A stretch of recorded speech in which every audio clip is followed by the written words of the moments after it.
ఇవాళ మనం చెప్పుకోబోయే విద్య కంటే కూడా ఇది పరిహారం అని చెప్పాలి. శనిదేవుడికి సంబంధించిన పరిహారం ఇది.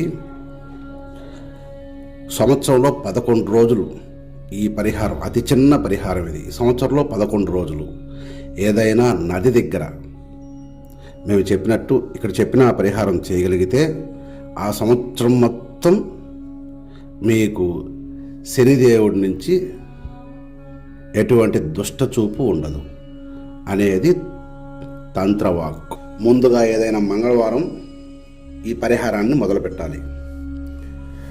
ఇక్కడ మేము చెప్పబోయే క్రియ 11 రోజులు చేయాల్సి ఉంటుంది. ప్రతిరోజు నదీ స్నానమైనా చేయాల్సి వస్తుంది, లేదా ఇంట్లో అయినా సరే స్నానం చేసేసి ఇక్కడ ఇవ్వబో మంత్రాన్ని నేను ఇస్తాను, లాస్ట్లో డిస్క్రిప్షన్లో ఇస్తాను మంత్రాన్ని. ఆ మంత్రాన్ని